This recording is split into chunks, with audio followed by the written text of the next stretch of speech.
that we can actually live in a world where we kind of not an anxiety about anything coming our way. Doesn't mean that we don't do things. Doesn't mean that we don't do the practical things to see something manifest. You know? Like what? Well, I mean, for instance, we might say food is abundant in this field, right?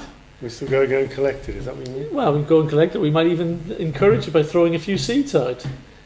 That's not contrary No. to that philosophy. Of course. That's actually allowing the universe to But as respond. you also know, at the highest level, right? I mean, I'm talking at the very highest level now. I mean, talking about the sort of the Babajis and these sort of people of the world who supposedly were able to manifest anything and it would literally materialize in front of them.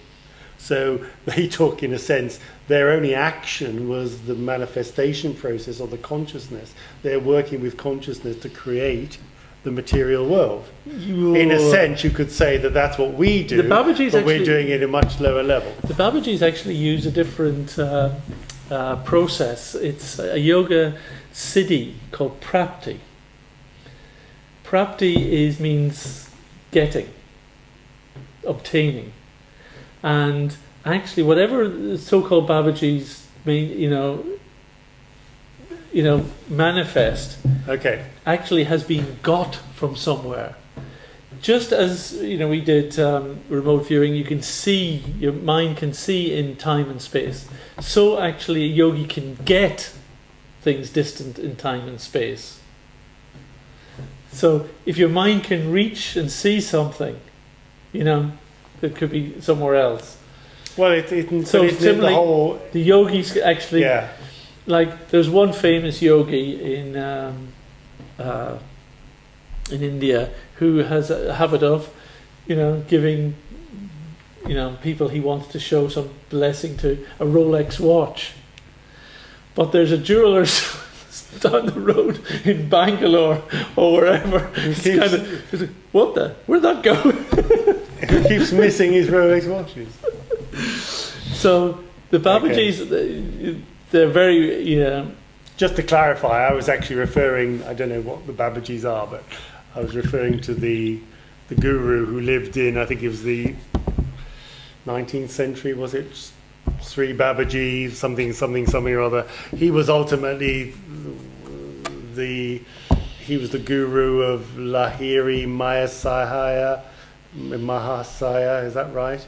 Who was the guru of Sri Yukteswar, who was the guru of Paramahansa, Yogananda, and all that line of gurus. Yeah, and these are powerful, very powerful yogis. But but when you actually read the siddhis that are available to these, actually, there is a higher one where you can create a planet through yogic power. But generally, the ones we get to create your own planet. Create your own planet, that's what it says. But that's a pretty. Why not create anything in our imagination? Well, as I do believe that matter manifests from intent. Absolutely. Intent affects the information field.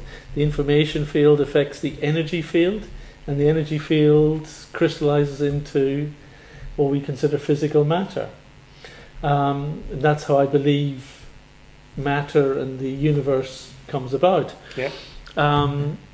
So, yogic practices are like that. We do manifest a lot. We may not give ourselves the credit for it, but in many ways we are the architect of our own physical body. We might blame the DNA, the chromosomes that we inherited from our parents, and the state of whatever our condition in the womb for creating this body in the way it is, with all its hang-ups and congenital issues. But there was a part that was played through the intent, which enabled us to gather that particular circumstances around us. And indeed, any blame denies that we create our own reality. Yeah. Any blame. Yes. You know? Just think, if we all believed that, there would be no blame on the planet. Wouldn't that be amazing? All the lawyers would be out of business.